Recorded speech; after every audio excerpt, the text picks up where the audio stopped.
And in addition to that, it increases the power and the performance of the engine. So not only do you get a dramatically reduced emissions footprint, if you will, it also increases your fuel economy.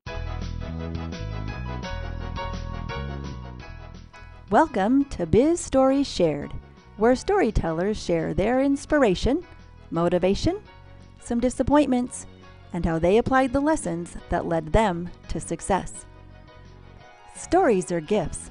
Listen as these gifts are shared. Now, here is your host, Charlotte Plott. Well, hello, storytellers. This is Charlotte Plott, and I'm thrilled to bring you our guests today, Debra and Mark Shaffer. Debra and Mark, are you ready to be storytellers? Yes, we are. Debra and Mark are owners and co-founders of Blue Rose Energy, which is located in Mesa, Arizona. The goals of the company are to successfully introduce and market a unique and revolutionary fuel treatment to the global marketplace. Mark has a sales and management and education background. He loves music, plays the guitar, and loves hiking and biking. Debra has a background in public relations, sales, and education. She loves the arts and is passionate about traveling and learning about other cultures. And this is why global business appeals to you. So, Debra and Mark, I've given our listeners just a little summary about you. So you take a minute and tell us about you personally, because we want to get to know you better, and then give us an overview of your business. Well, personally, my wife and I have been married for a number of years. We're very happily married, and we are proud grandparents of 3 grandchildren and 2 children. And we are working at this particular point in our lives to build a new company. Our focus now is on retiring from what we previously had done, and we're working on building a global distribution company that is taking this new product that we feel is environmentally conscious and putting it into the marketplace so that it can be used responsibly to help reduce air pollution, basically. That sounds like a very good product. Debra? And Charlotte, I have done various things in my career. I feel that one thing that Mark and I both are alike in that we have a spirit of entrepreneurialism, and we like to be able to find something perhaps that doesn't exist before that we could put out there to make a difference. In addition to this, I also have a charity project that I have founded called the Blue Rose Project. This right now has been operating primarily on the East Coast to partner with hospitals to help babies that are in the neonatal intensive care units. What I would like to also do is bring this more to the area where I live here in Arizona, and also, when the time is right, attach this nonprofit effort and goodwill effort for the babies to this effort that we are doing with our global product, our vision for global, that is, as well as national with the fuel additive, because again, cleaning up the environment is good for all human beings on this planet, and babies and children, I believe, can fit into that initiative as well. So that's a vision that I also have for something that I've done very recently in my life with this project. Those are very awesome visions and hopes and dreams that you have, and with the intensity that you have, I'm sure that you will bring them both to a good, successful combination there. Oh, thank you, Charlotte. Well, here at Biz Stories Shared, we start every show with our guest's favorite quote. And what is your favorite quote, and how do you apply this to your everyday thinking? One that I really like, I have more than one actually. When you know that you are in charge of your intentions, then you'll come to know that you're in charge of your entire world. And when you know what your intentions are, I feel that anything can happen. And I already have a motto of success that I'm working with my nonprofit business that's called Anything's Possible. Anything's possible. Well, those are very, very important quotes and mantras. And Mark, do you have one you want to share? I do. I have a lot of quotes and credos that I live by, but the one that comes to mind that I like the most, and it's one that I strive to follow myself, is just, the quote is, be truthful. And that's probably the most important one to me. Covers a lot of bases. It does. It does cover a lot of bases, and then you don't have to remember what you said. That's right. That's true. How would you think that the storyteller listeners would apply those mantras to their journey? Well, I feel, first of all, if any of those listeners out there can think about what their true intentions are, and they're 100% on their intentions, then the way to get there will open up. If you just know what you really do want and you have your intent set on it 100%. And as far as anything's possible goes, if you believe that anything's possible, quite literally, anything can be possible. It is our beliefs that can hold us back. So, any listener out there that wants to expand their vision, start to believe in yourself and believe in your vision that anything might be possible. And the more you believe that, the more things become possible. That's very profound, and it is so true that you have to believe it first. Yes, absolutely. Once you believe it, then things have a way of happening. Yes, they do. Mark, do you want to add anything?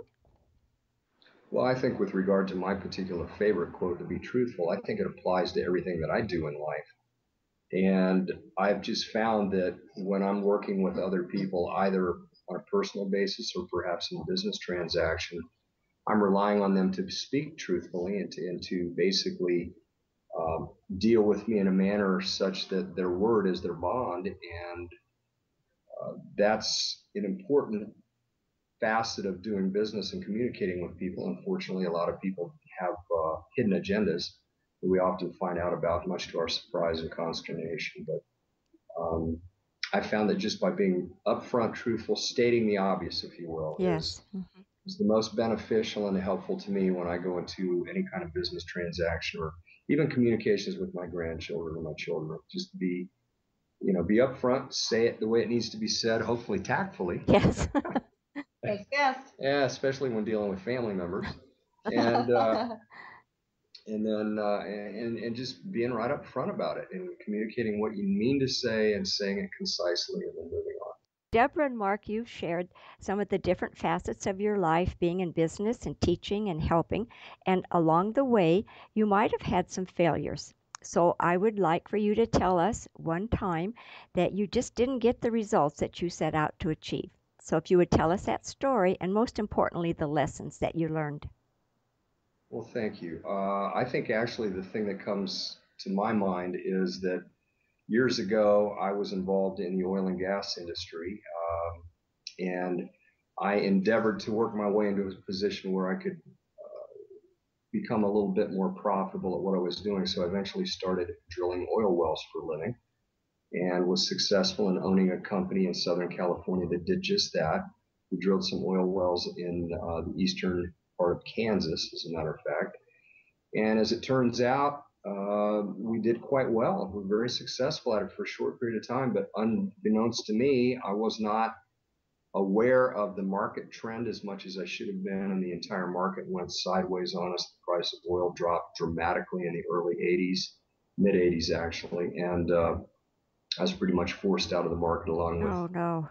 great majority of other business people too. So the lesson that I learned from that is that pro forma projections, business forecastings all have their place in your business plan. And while you can't anticipate everything, it's always a good idea to do the very, very best you can to anticipate the things that might come upon you unheeded or that you're not prepared for, so that you can take it on the chin and keep on moving forward, if you will. Well, that moving forward really is the secret, isn't it? Because there's no guarantees that those jobs and work and dreams are going to come and stay viable. Just keeping going and getting up and keeping going is the secret. Oh, Consistency yes. is really the key. When you were saying to keeping on going, a lot of times it's just consistency of that one step going in front of the other, and then the next one to not quit. That's it. Well, thank you for sharing that story. And did you have a specific one that you wanted to share, Debra? I've had more than one, Charlotte, that I've learned from. I'll pick one, though, that had to do when I worked for a large national corporation. And I was being really super micromanaged by a young manager who was just learning to manage others. And one day I accidentally dropped a very large water bottle on the carpet and it spilled. And it was near the working space. However, it wasn't creating a huge hazard. We put a garbage can over it and the water kind of soaked into the carpet, and that was the end of that. However, this manager did not like this and gave me a written reprimand in my file, Oh, which so I just felt like, well, this is just the final thing for me to let me know I do need to move on. I don't want to work there. I have a lot of big goals and dreams, and you know, water bottles and things like that were not what I wanted to worry about. I don't blame you. So I I gave notice a few months later, and I did leave to work on my own, and I started, opening up some new avenues for myself. Though I will say that I didn't have the best plan. I was reacting to some things that I was not happy about in my working world. And so I just jumped, and I didn't quite have everything in place that I might have had to make a smoother transition. I think what I've learned is that change is very necessary and it's good, but it does take courage, and it's best to have, if possible, a progressive business plan or a career plan to follow when you just know the changes have to be made, when you just know that your water bottle is dropping.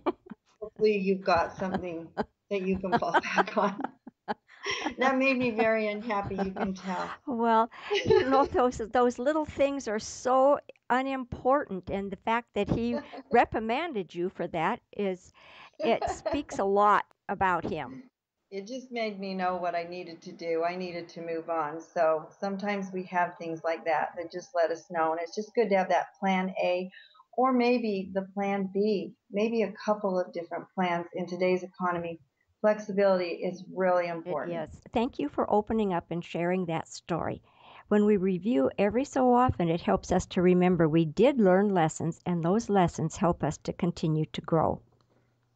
Well, what I want to do now is to go to the other end of the spectrum. And let's talk about the time in your journey when you had that aha moment, when you became aware of the new path that you wanted to travel. Take us to that moment when you had the light bulb go off, and take us through the steps you took to turn that idea into success. Well, interestingly enough, again, many years ago, I was living in Atlanta, Georgia, and I was working for an insurance company and had been promoted to a regional director to head up that company's sales efforts in the state of Florida. And I took a vacation, went out to Los Angeles, California, for the first time that I had been there, because I knew that I was going to need a break before I started ramping up on that effort. Made some important business connections out there, got back to Florida 3 weeks later, and was just about ready to ramp up when I got a call from a business associate who offered me a job in the petroleum industry. That was an aha moment for me. All of a sudden, I had an opportunity to jump from one industry to another industry quite unexpectedly, but it was something that I had wanted to do because of my efforts that I had spent culling that relationship, if you will. And I went ahead and took the opportunity. And next thing I knew, I was on my way to California, and that opened up a whole new realm of existence for me, including finding a wife after all Ooh! that. Which would be me. Which would be her. I happen to It's a be there great too. experience, Well, yes. that was an aha moment. And I'm still living out my Oh, dream. good. Glad to hear it. Well, I like that. All right, then your aha, Deborah.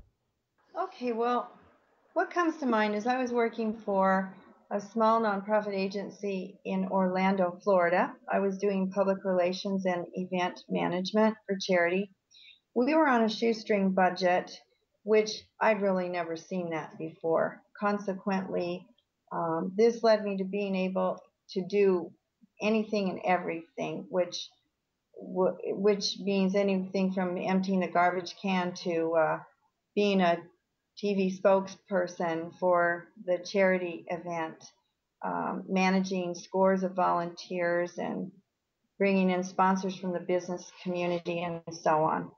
All of that, and I was sitting in a small gray cubicle very tiny, talking on a phone with no computer of my own. We had to share one amongst five of us. Oh my. So the lesson that I learned is it's all about what you can be and how much you can actually do in the world of work. And it's really not about how high your title may be or how big and fancy your office might be in order to be a success. This taught me a fantastic lesson, and I've never forgotten it. Well, I think your lesson started back there with that water bottle that you dropped. Well, that came much later, Oh, did actually. it? Oh, okay. Yes. Well, that was very informative what you shared about knowing what things that you had to do, and you just step in and do what needs to be done to get the job done. And that's why you're both on the path to success, because both of you have done that.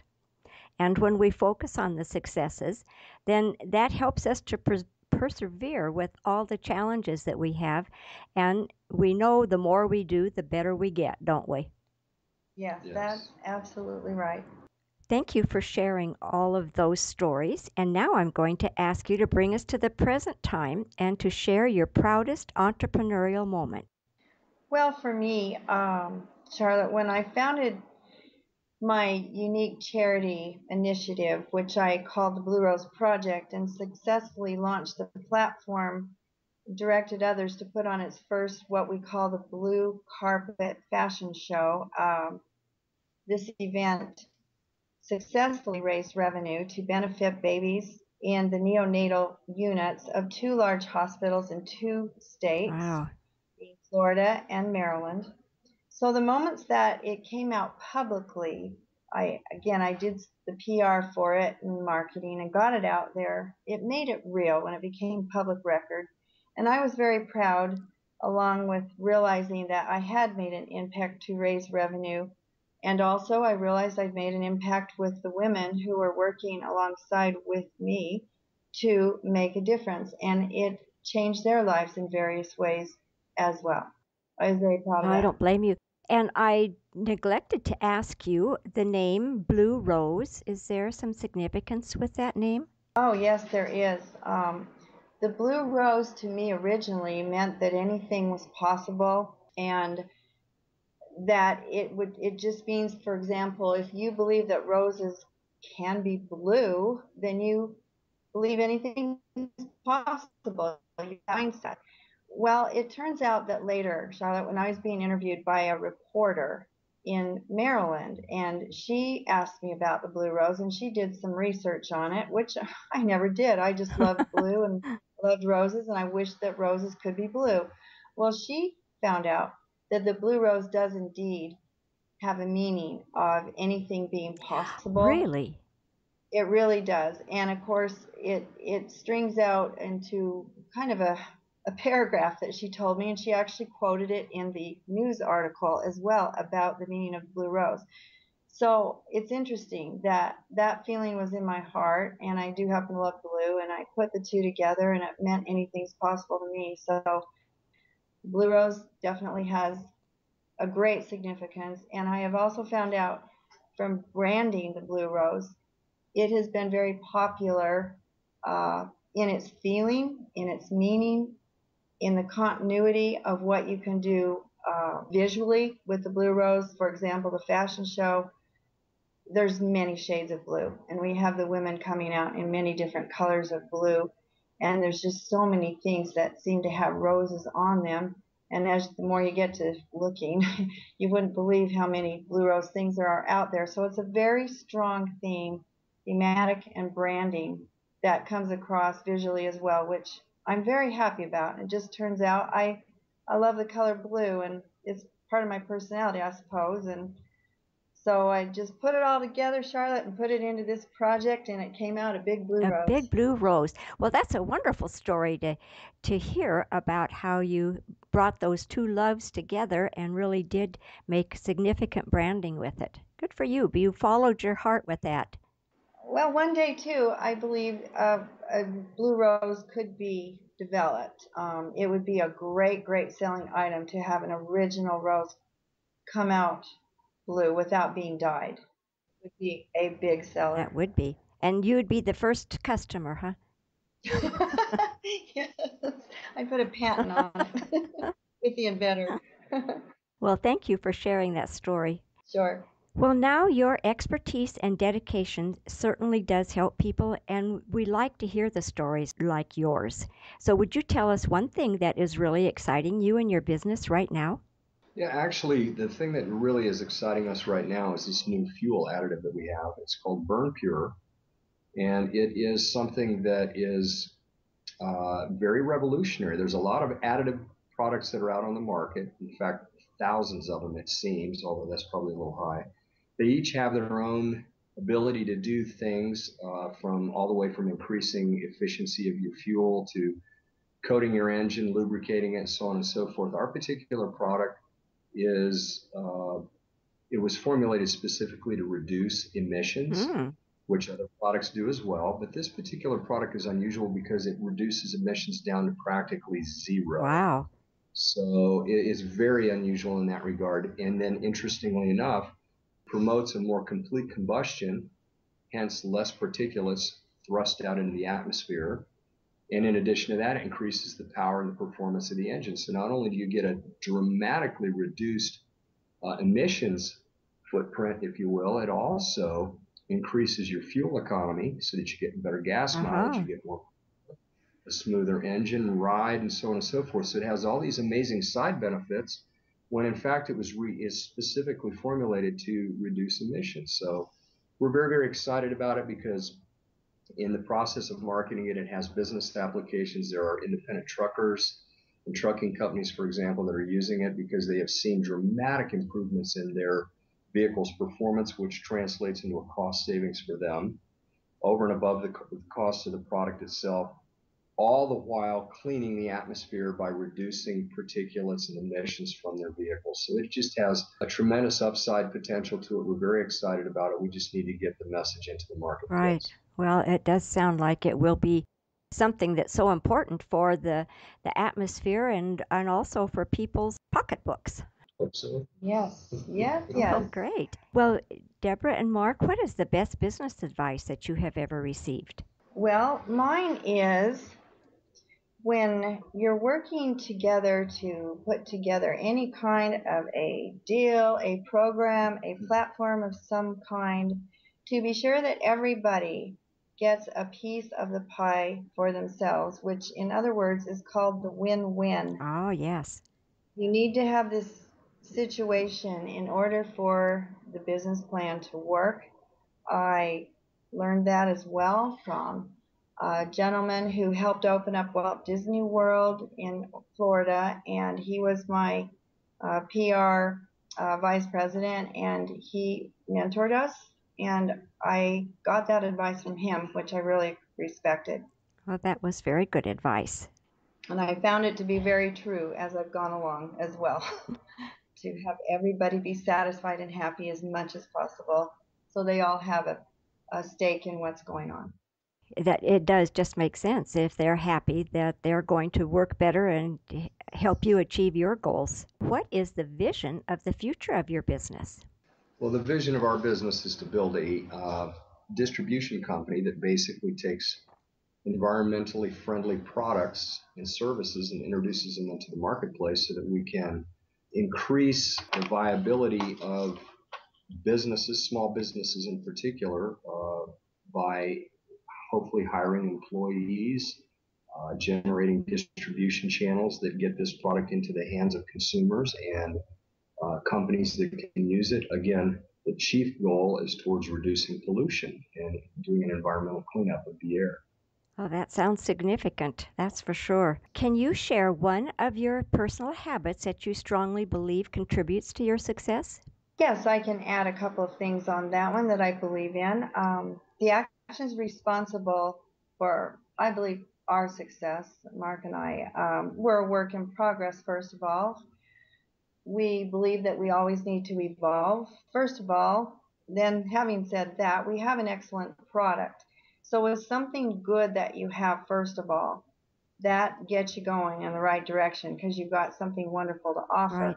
Next, I would like to add, though, aligning ourselves with experts and aggressive people right now who are willing to help us find the right outlets to market and distribute this product. And again, continuing to course correct as we go along is very important, just to also help us keep our eye on the ball so we can just make changes along the way. I feel right now too, using a lean business philosophy begins with our sales at the emphasis of the core. And as cash flow increases, then as we grow, then other things can be added as needed. So a couple of those things in there I feel are helping us be successful right now, where we're at now. That's very wise. Your lean, what did you say? Your lean? A lean philosophy helps when you, basically what I'm saying for our listeners is trim off the things that are nice to have, but maybe not absolutely necessary to have. And they might be things that are expensive, and at the moment it's not in your budget. However, start with sales, whatever your product is, and get that going, and then you can add on. That's what I mean by lean. Lean, very, very wise. And if you have that already built into your platform, the way that you're going, that'll be help you to guarantee success. Storytellers, you will find the links to the sites in the show notes of today's episode at bizstorieshared.com/Debra and Mark Shaffer. Debra and Mark, do you have an internet resource to share with our listeners which help your efficiency, like Evernote or an app that you use? As a matter of fact, we do. We have a service that we use. There's a company in Scottsdale, Arizona called My Computer Works, WORKS. And they're a resource that I discovered about 5, 6 years ago, where you can actually subscribe to their services, call them up, and if you're having any computer issues, either hardware or software, I'm able to get a technician to connect with my computer remotely and actually fix it right on the spot. They respond within an hour of my calling, and they'll do everything from maintenance to installing new software to troubleshooting, you name it. And I've used them for probably 6 years or so. They're amazingly efficient, very, very, very productive, and it is a huge, huge cost savings over what I had to spend when I took my computer out and took it to either a Geek Squad or something of that nature. So that would be what I would recommend. My Computer Works. I'm not affiliated with them, but I tell you what, I definitely believe in them. They've done right by me. Well, it is always good to have someone who's available to help with your computer. Are they a nationwide company?